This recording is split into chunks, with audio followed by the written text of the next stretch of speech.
7 en punto. Bienvenidos a Noticias RCN. A continuación, nuestros titulares. Los giros insuficientes por parte del gobierno han impactado áreas sensibles del INPEC. Esto se suma a uno de los años más complejos en materia de seguridad para el instituto. Esta noche revelamos un informe de la Contraloría. El secuestro volvió a ser uno de los grandes flagelos en el 2025. Varias regiones estuvieron muy castigadas por este delito. Ya analizamos las cifras. Volvieron los paseos millonarios, un aumento de más del 500% en los primeros 8 meses del año. Dejan en evidencia el retorno de un delito que parecía cosa del pasado.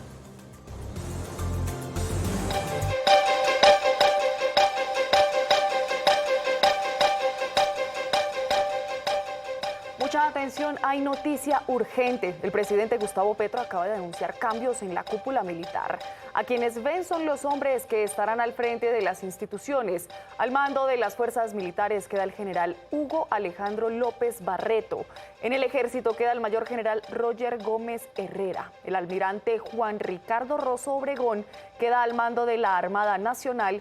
El mayor general Carlos Fernando Silva Rueda será el nuevo comandante de la Fuerza Aeroespacial. En su cuenta de X, donde anunció los cambios, el presidente agradeció a los oficiales salientes.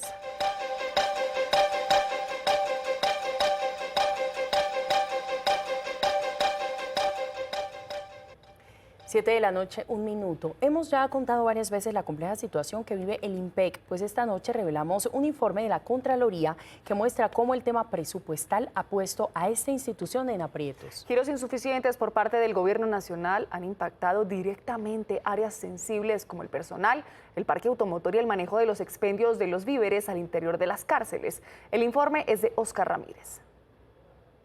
Noticias RCN conoció la totalidad del informe de auditoría de la Contraloría General de la República, que deja en evidencia 122 hallazgos contra el INPEC, 15 de ellos con incidencia fiscal por 1.242 millones de pesos durante las vigencias 2024 y 2025.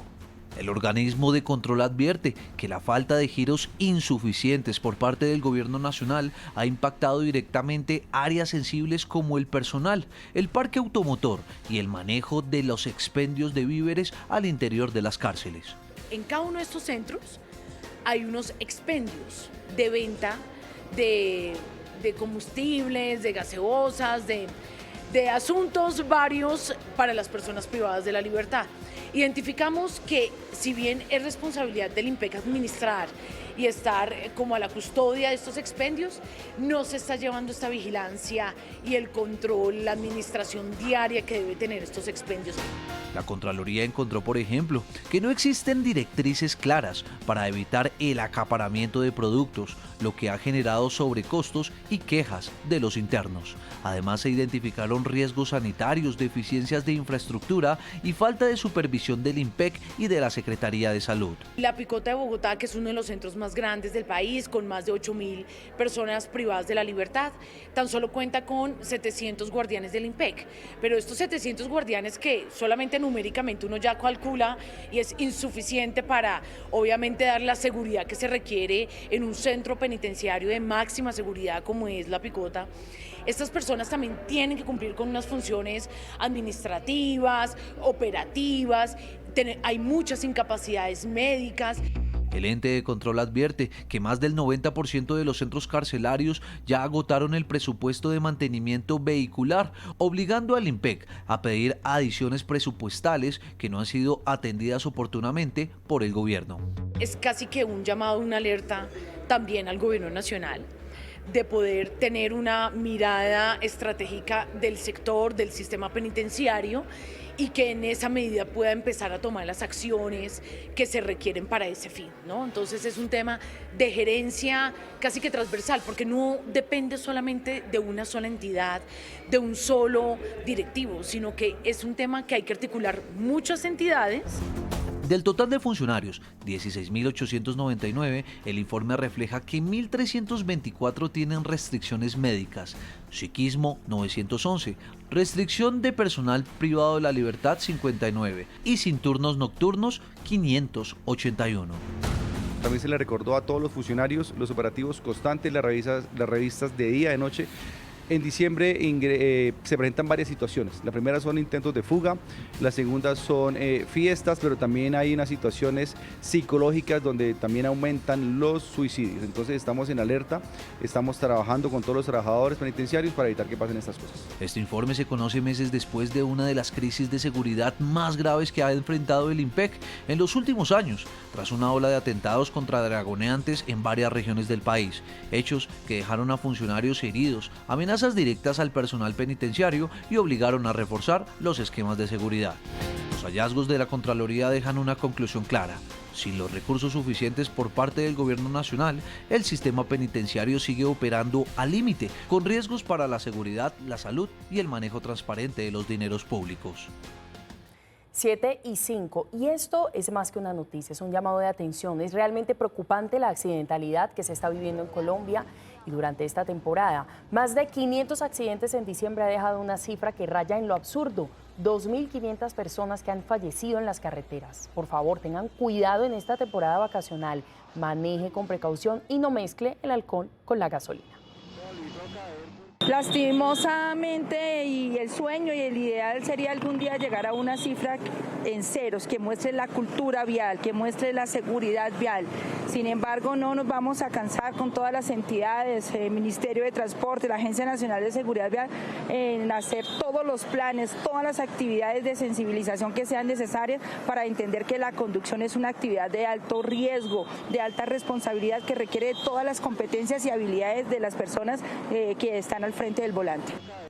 Y esta es una información importante para los viajeros en Antioquia. La vía Medellín-Urabá está cerrada. La lluvia de las últimas horas ocasionó el deslizamiento en 14 puntos y aunque la mayoría de ellos ya han sido removidos, hay uno donde la limpieza podría tardar varios días. Además, hay miles de personas afectadas en las terminales, pues ya no están vendiendo tiquetes para esa zona. Y en pleno barrio Robledo de Medellín, las autoridades encontraron a un hombre que había sido secuestrado. La denuncia de la familia fue clave, pues aquí les tenemos la historia. Con este bastón de mando y una herramienta, delincuentes sometieron durante 8 horas a un hombre que tenían retenido en una vivienda del sector de Villas de Santa Fe en el barrio Robledo de Medellín. Estos sujetos serían integrantes de un grupo delincuencial Robledo y estarían exigiendo dinero mediante amenazas y agresiones físicas. Incluso enviaban a la familia videos donde se evidencian estos hechos. Su familia pagó 800.000 pesos para que no le siguieran haciendo daño. Sin embargo, las extorsiones no pararon. La operación inició gracias a la llamada de alerta realizada por un ciudadano desde la ciudad de Quibdó. En el operativo fueron capturados 4 adultos y un menor fue aprehendido. También se incautaron los celulares por medio de los cuales realizaron las llamadas extorsivas. Y seguimos muy atentos al caso del patrullero de la policía que desapareció en la vía Panamericana cuando se trasladaba en una motocicleta desde Cali con destino a El Bordo, en Cauca. El uniformado había vuelto de Cúcuta tras su turno de descanso y se disponía a retomar sus labores cuando al parecer fue interceptado por hombres armados. En la zona, las autoridades adelantan un operativo de búsqueda. Y es que hablar de secuestro es sin duda hablar de uno de los peores flagelos que vive Colombia, pues hay regiones donde las cifras están disparadas. Santiago, revisemos los datos. Buenas noches. Buenas noches. Es que no solamente es una problemática que afecta al departamento de Arauca, es que según un informe de la Fundación Ideas para la Paz, en el primer semestre de este año el flagelo y el secuestro aumentó en cerca de un 57% con respecto al mismo periodo de 2024. Según el Gaula, para el 2025 han sido 527 víctimas y el panorama empeora en departamentos como Arauca, donde el más reciente informe de la ONU reveló que cerca de 227 personas han atravesado por este drama. Nosotros como familia lo único que queremos es que Kevin vuelva a casa sano y salvo, así como se fue. Es lo único que imploramos. Este es el clamor de la familia de Kevin Ortiz, quien salió de su casa el 7 de diciembre a cumplir con sus funciones como ingeniero de telecomunicaciones. Según la versión de la comunidad, a él lo retuvieron en un retén ilegal y hasta el momento no se tiene conocimiento de su paradero. Estamos en un municipio que es rural y urbano, entonces salió a hacer una actividad en la parte rural. Lo único que escuchamos es que en ese sector pues estaba como llevando a cabo un retén ilegal y pues Mi hermano fue una de las personas que retuvieron ese día. Así como esta familia, según el más reciente reporte de la Organización de Naciones Unidas, al menos 277 personas en el departamento de Arauca han vivido este flagelo, lo que representa un aumento de más del 100% en el número de casos con respecto al 2024. Esta situación del secuestro claramente tiene una espacialidad y es Arauca, donde hay un ELN bastante fortalecido y que tiene esta práctica que de alguna manera empieza a calar de mala manera pues en las condiciones de seguridad, no solo de las personas que habitan allí, sino particularmente, por ejemplo, de líderes sociales que se oponen totalmente a la presencia de grupos armados en la zona. Cabe señalar que en lo corrido del 2025 en Colombia se han registrado, según el Gaula, más de 527 víctimas. Esto sin contar los 133 casos de secuestro en contra de la fuerza pública, una situación que preocupa cada vez más a los colombianos y a las autoridades. A propósito de este tema, hay un tipo de secuestro que parecía una cosa del pasado, pero que los datos y las denuncias revelan que se está volviendo a presentar con frecuencia. Hablamos del famoso paseo millonario. Pues en Bogotá hay un aumento de más del 500% en los primeros 8 meses de este año. El informe es de Paula Sabogal. Salir de un concierto, pedir transporte y llegar a casa, una rutina común para miles de bogotanos, hoy puede convertirse en una trampa. El paseo millonario, un delito que parecía del pasado, vuelve a generar miedo en Bogotá y prende las alarmas de autoridades y ciudadanos. Valeria Roa, una influencer bogotana, lo vivió hace apenas unos días. Lo que comenzó como una noche de entretenimiento terminó en horas de angustia y amenazas. Fue abordada por delincuentes que la retuvieron contra su voluntad mientras vaciaban sus cuentas y la obligaban a entregar todo lo que llevaba consigo. En la madrugada pues uno sale cansado, teníamos celulares descargados, decidimos coger un taxi en la calle. Vimos que había presencia de patrullas, el cansancio y bueno, los celulares. Dijimos, bueno, cogamos el taxi.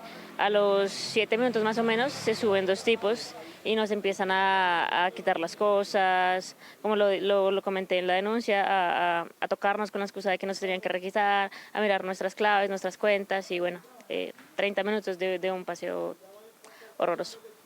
Su caso no es aislado. En el Consejo de Bogotá, el debate por el aumento de este delito se puso sobre la mesa y se revelaron cifras oficiales que muestran un crecimiento histórico. Según datos expuestos en Control Político, entre enero y agosto de 2025, los casos de paseo millonario aumentaron un 560% frente al mismo periodo de 2024, alcanzando 33 casos, el número más alto registrado desde 2012. Tenemos los homicidios disparados, la violencia intrafamiliar disparada, los hurtos son cada vez más violentos, matan a la gente por robarla y por supuesto que secuestrarla y extorsionarla, vaciarle sus cuentas, hacerles el paseo millonario, llevarlos a establecimientos comerciales para poder utilizar sus tarjetas de crédito, ya no es una cosa del pasado, es una cosa que volvió con mucha fuerza. El concejal también advierte un recrudecimiento de la violencia. En más del 60% de los casos, los delincuentes utilizan armas de fuego para intimidar y los viernes y sábados concentran casi el 40% de estos hechos.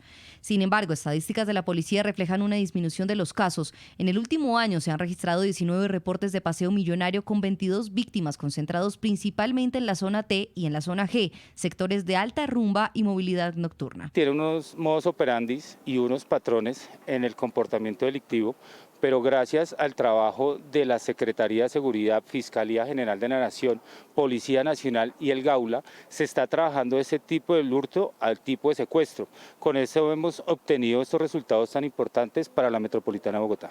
Las autoridades también reportan la desarticulación de bandas conocidas como la T y la 57, además de 6 capturas en flagrancia y más de 35 jornadas de gestión comunitaria y 4 conferencias preventivas. Mientras los datos se debaten, las víctimas relatan sus testimonios entre el temor y la impotencia. No es fácil, es un choque traumático muy fuerte.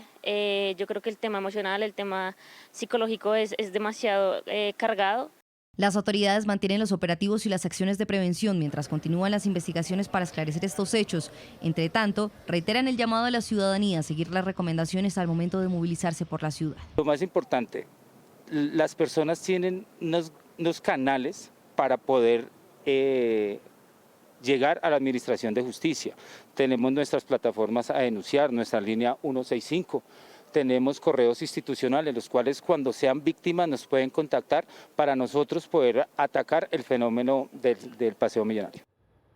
Y en otras noticias, desde hoy en Bogotá hay una estación nueva de Transmilenio que seguramente les será útil a cientos de viajeros. Ana, buenas noches. ¿Dónde se encuentra y cuál es esta estación? Hola, Rosy. Rosy, muy buenas noches. Nosotros nos encontramos en la avenida Calle 26 con Caracas.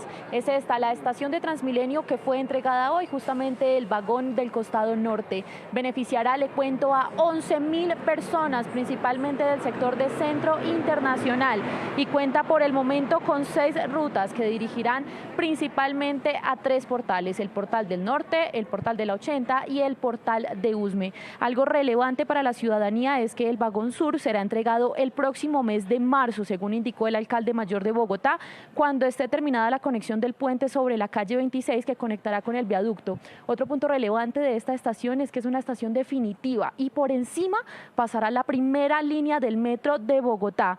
También le cuento que para el primer semestre del 2026 se espera que se entregue el costado sur de la calle 26, de la calle 72 y la estación del Sena. A partir de hoy entra en operación el vagón norte de la estación de la calle 26. Ya es la estación definitiva de lo que será cómo funcionará Transmilenio, con mayor capacidad, mayor amplitud, mejores servicios, para que sigamos integrando el sistema de transporte de Bogotá entre el metro y Transmilenio. Estas estaciones nuevas de la troncal Caracas son más anchas. Aquí teníamos una estación de 5 metros de ancho, en la que estamos ya definitiva es de 8. También son más altas. Tenemos puertas automáticas, es una estación más moderna. Y justamente nosotros hemos acompañado a algunos usuarios desde hace algunos minutos y lo primero que nos dicen es que se ve el progreso y el avance de la primera línea del metro de Bogotá y su relación justamente con Transmilenio. Rosy, Paola, ustedes tienen más en estudio. Ana, sí que hacía falta la operación de esta estación de Transmilenio. Gracias por el reporte, feliz noche. Y Rosy, vamos a hablar de un caso que se ha vuelto muy viral por estos días, el del ex actor Taylor Chase, quien fuera a comienzos de los 2000 una estrella infantil. Pues la imagen, Paola, del ahora hombre de 36 años convertido en un habitante de calle, pues ha dado la vuelta al mundo. Pero aquí queremos ir más allá de lo viral. Hablemos de salud mental, porque sin duda este tipo de casos nos tiene que hacer reflexionar sobre lo importante de cuidar y saber tratarla. Una imagen que hoy le da la vuelta al mundo, que resulta dolorosa para quienes crecieron viendo Nickelodeon y recuerdan a Taylor Chase en el papel de Martín. En el 2004, el actor alcanzó la fama internacional en la serie Manual de Supervivencia Escolar de NET, una etapa que duró hasta 2007, que le reportó mucho éxito y altos ingresos económicos.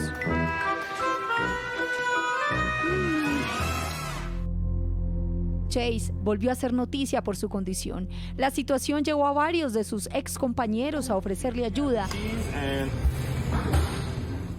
Okay, give me a hug, man. Love you, brother. Love you, man. So happy to see you, dude. Intento que terminó frustrante cuando Chase destruyó la habitación del hotel que le fue proporcionada. Ante este panorama, su papá rompió el silencio. Según relató, la familia lleva más de una década intentando ayudarlo. Además, aseguró que el actor sufre de trastorno bipolar y esquizofrenia, condiciones que junto a las adicciones han sido determinantes en la crisis que enfrenta, según profesionales de la salud. Aproximadamente el 50% de personas que padecen esquizofrenia presentan algún tipo de trastorno por consumo de sustancias.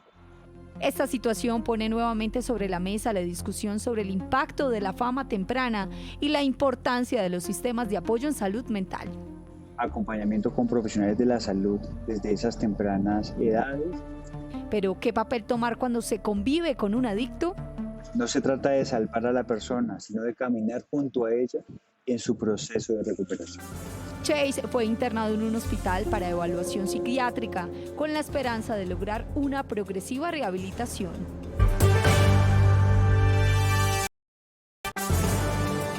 Siete y 26, volvemos y repetimos la noticia del día, el cambio en la cúpula militar que confirmó el presidente Gustavo Petro a través de sus redes sociales. Ahí ven a los nuevos comandantes de las diferentes fuerzas. Al mando de las fuerzas militares queda el general Hugo Alejandro López Barreto. En el ejército, el mayor general Roger Gómez Herrera. El almirante Juan Ricardo Rosso Obregón queda al mando de la Armada Nacional y el mayor general Carlos Fernando Silva Rueda será el nuevo comandante de la Fuerza Aeroespacial.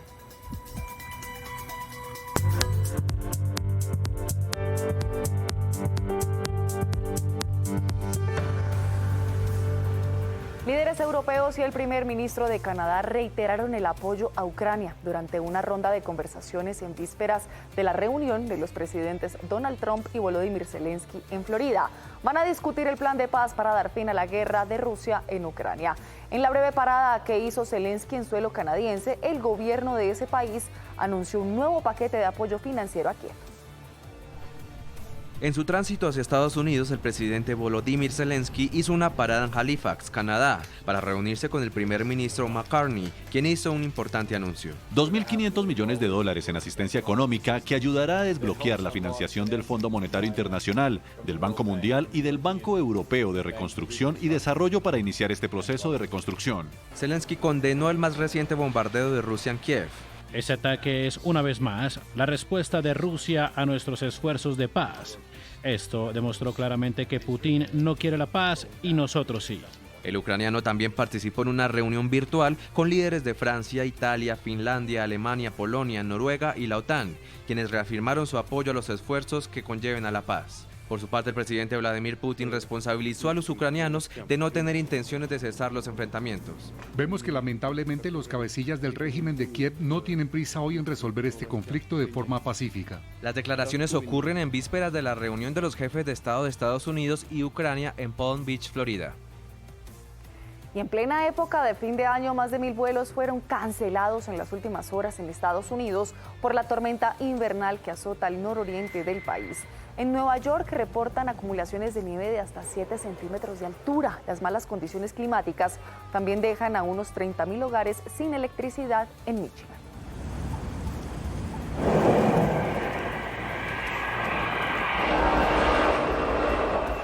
Y un panorama completamente diferente viven en Brasil, donde hay alerta por las altas temperaturas. Pronósticos señalan que durante este fin de semana en Río de Janeiro, los termómetros podrían marcar hasta 39 grados centígrados y en Sao Paulo los 37 grados centígrados. Hasta el martes está previsto que en estas regiones haya otras condiciones climáticas que incluirían mayor nubosidad y probabilidades de lluvia. Y faltan solo 4 días para darle la bienvenida al 2026 y en Nueva York ya tienen todo listo para el icónico recibimiento del Año Nuevo en Times Square. El último cristal de la bola que descenderá del techo One Times Square fue instalada esta tarde. Se trata de la bola más grande instalada hasta el momento con casi 4 metros de diámetro.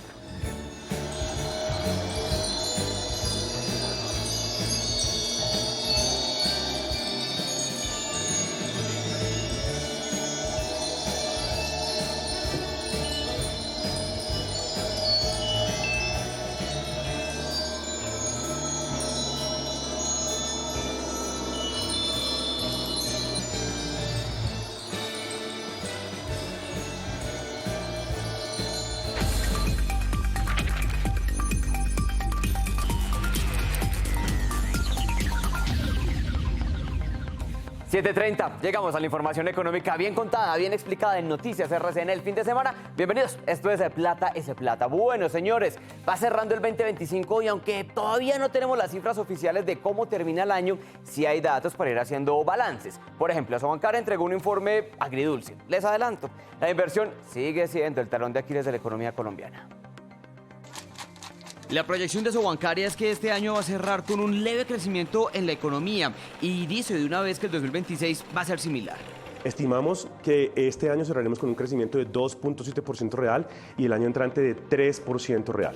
Esto estará impulsado por el incremento del gasto público. Eso básicamente significa que la economía colombiana va a producir más bienes y servicios. Sin embargo, para lograr que llegue a niveles significativos de crecimiento, es decir, 3.5 o 4%, es clave un punto, la inversión, que este año cerrará por debajo del nivel deseado. Lograr que la inversión vuelva a llegar a niveles de 20% del PIB o incluso superiores para poder apalancar crecimiento de largo plazo cercano al 3,5, 4% real, y ahí tenemos reto de crecimiento en sectores intensivos. Especialmente inversión en el sector de la construcción y la infraestructura, y el empleo es otro de los puntos importantes. Es cierto, el año cerrará con una disminución en el desempleo, pero pilas porque esa cifra tiene mucho de fondo. Allí el gran reto es volver a incentivar el empleo formal porque gran parte del crecimiento del empleo reciente se ha dado por el lado de la empleabilidad informal. Finalmente, en inflación y crédito habría señales de alivio. Los precios subirían 5.3% en 2025 y 4.4% en 2026. Todavía eso sí por encima del rango meta del Banco de la República. Y me voy para Barranquilla con noticias económicas positivas porque La Arenosa sigue consolidando como uno de los destinos turísticos por excelencia en el Caribe colombiano. Oigan esto, el Gran Malecón sigue atrayendo a cientos y cientos de viajeros. Y les tengo dato, esta semana logró un récord histórico. Más de 100.000 personas recorrieron este importante escenario ubicado en las orillas del río Magdalena.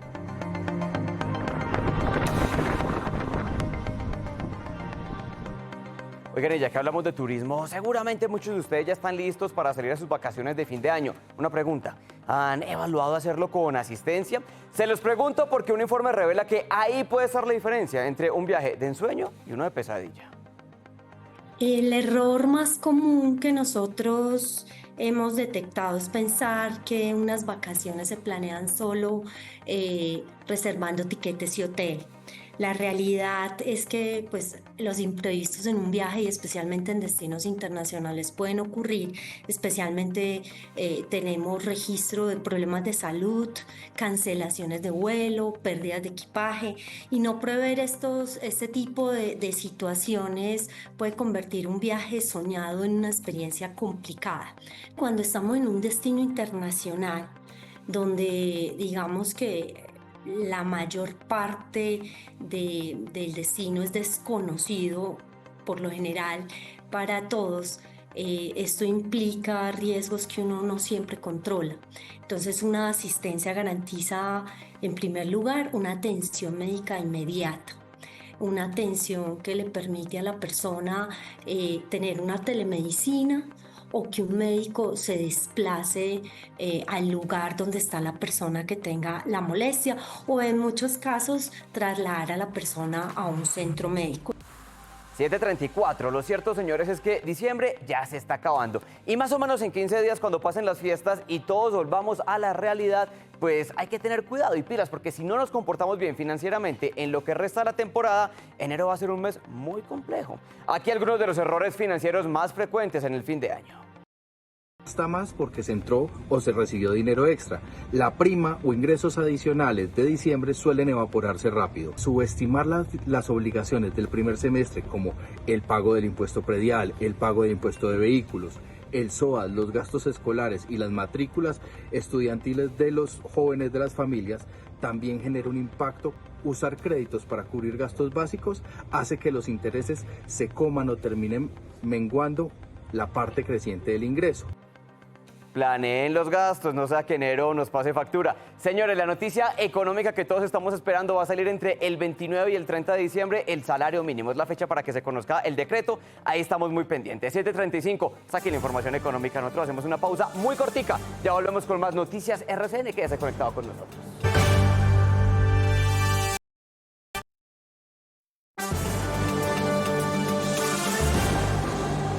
Mucha atención, tenemos que contarles de una tragedia en el Pacífico, cerca al municipio de Timbiquí, en el Cauca. Una embarcación naufragó luego de chocar contra un tronco. Hasta el momento se reportan 4 personas muertas, entre ellas 2 niños y 2 pasajeros estarían desaparecidos.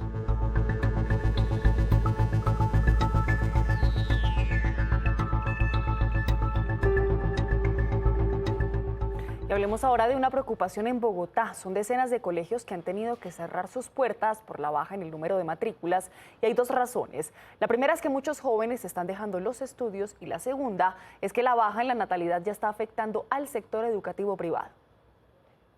El golpe de las bajas cifras de natalidad ya se siente en el sector educativo. Al menos 35 colegios privados en Bogotá cerrarán sus puertas para el año 2026.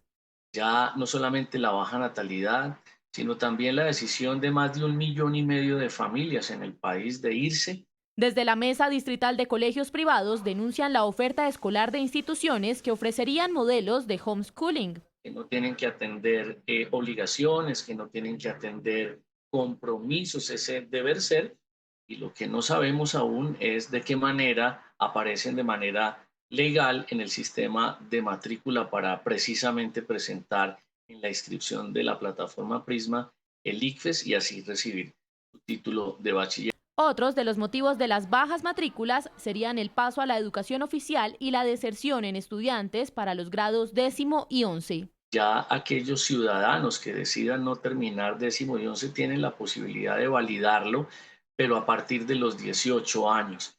Es así como el distrito pasó de tener 1.570 colegios privados en 2022 a 1.317 en 2025. Una diferencia de 253 instituciones educativas inscritas ante el Ministerio de Educación. Las instituciones que cerrarán para el 2026 debieron anunciar a los padres de familia al menos con 6 meses de anterioridad. Deberá establecer convenios para garantizar la continuidad académica a los estudiantes y brindar las opciones a los padres de familia.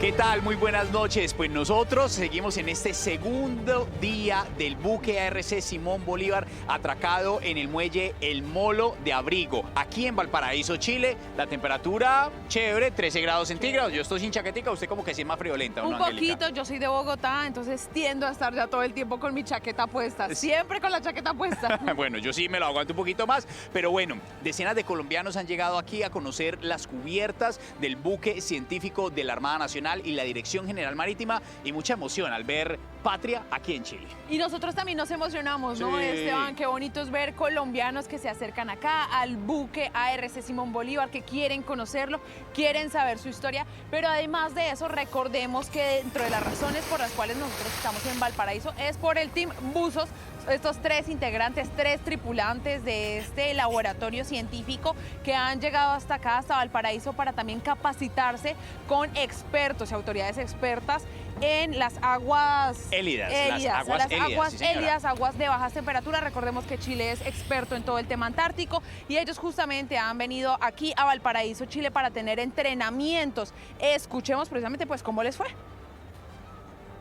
El equipamiento en el que ellos habitualmente desarrollan sus operaciones, que son escenarios muy diferentes a los que realizamos en Colombia. Las temperaturas del agua en las que ellos realizan sus inmersiones son bajas y nos familiarizamos con los procedimientos y las técnicas que ellos usan. Esto permite afianzar y complementar la forma en que nosotros realizamos nuestras inmersiones. Bueno, y es que finalmente nuestros buzos se están capacitando con estos expertos. Recordemos que, y ahí lo vimos en las imágenes, ellos hacen parte de su capacitación sin... Sí, solamente traje de baño, aguantando un poco la temperatura de esas aguas, que no quiero saber cuántos grados está más o menos a esta hora de la noche. Pero la verdad yo sí quiero verlos, es que ya me imagino lo que vamos a poder ver y aprender de todos estos buzos. Son 3 tripulantes de la ARC Simón Bolívar que estarán dando lo mejor de ellos en las aguas de la Antártica, agua que es 80% dulce, pero es la más fría del mundo. Entonces, de verdad, es muy emocionante. Nosotros, por supuesto, les daremos todos de esos detalles y les seguiremos contando cómo nos va aquí en Valparaíso, Chile. Angélica, hay que decir, queda domingo y lunes para que los colombianos aquí en Chile vengan y visiten el buque ARC Simón Bolívar. Estamos contentos, estamos felices, estamos full avante. Buen viento y buena mar.